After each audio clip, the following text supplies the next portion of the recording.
This week in Jamaica Now, the dollar slide. It's now costing more than 130 Jamaican dollars for $1. I don't beg, says Agriculture Minister, as controversy deepens over government grass project on his farm. Kartel appeal set to begin in February next year. Debate renewed over the age of consent. Should it be increased to 18? And the hemisphere's best? The National Security Minister says Jamaican cops get the highest training in this region. I'm Damian Mitchell, and this is Jamaica Now. It's the story that got social media users impassioned this week.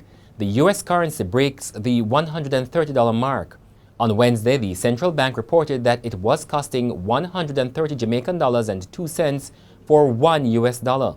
By Friday, the local currency lost further ground, trading at $130.07 for $1. It was costing $168.13 for the pound sterling. One Canadian dollar was selling for $95.10. The Contractor General, Dirk Harrison, is to make a decision soon whether he will investigate allegations of corruption over a controversial government grass project at the St. Catherine farm of the Agriculture Minister Karl Samuda. Some 15 acres of the Mombasa grass was planted on the minister's farm as a demonstration plot in the past year.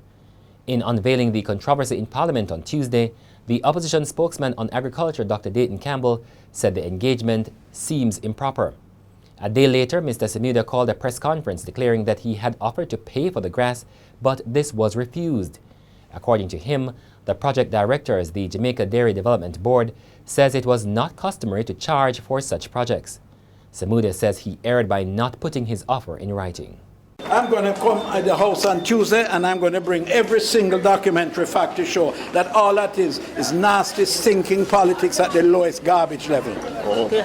So you dismiss it as a lie? Garbage. It's not only garbage, it is dishonest, and it represents everything that is bad and evil about the politics. It's nasty.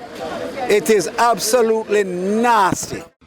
The debate over the age of consent was reignited this week at a meeting of the Joint Select Committee of Parliament reviewing the Sexual Offences Act. Children's advocate Diane Gordon Harrison again asked for the age of sexual consent to be increased from 16 to 18 when an individual is recognized as an adult. But she was not getting the support of lawmakers. Our position is that it needs to be seen as an issue that has more to do with the absence of responsible sexual behavior, and we think that they need to be diverted to a different pathway, and really that 17-year-olds should not be before the court for consensual relationships with their 15-year-olds. So a 53-year-old and a 15-year-old, you're saying we can deal with that under the law now, but at the age of 16 it becomes a problem.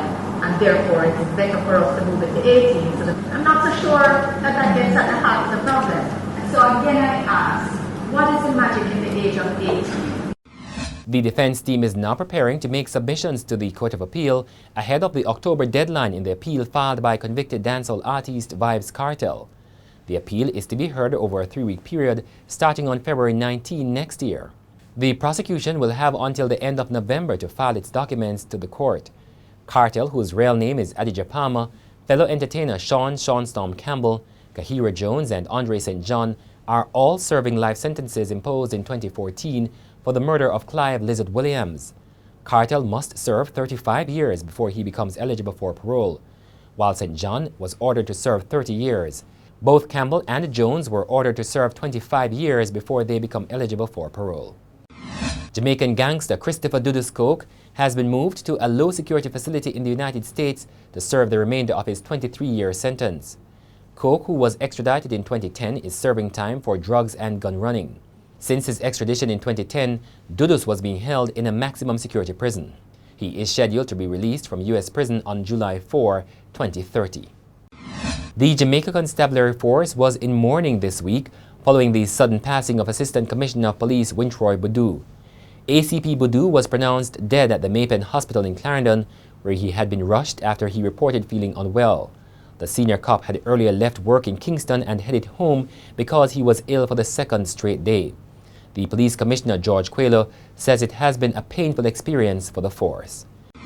And at a passing out parade for 147 new police constables on Friday, there was a minute of silence in memory of ACP Boudou. Later, the National Security Minister, Robert Montague, said Jamaica's police are the best trained in the Western Hemisphere. According to Montague, Jamaican cops were being recruited by foreign countries at a faster rate than other professionals like nurses. It has contributed to the deficit of 3,000 men and women of the Jamaica Constabulary Force. Meanwhile, Montague has urged the new constables to remain professional and to resist corruption.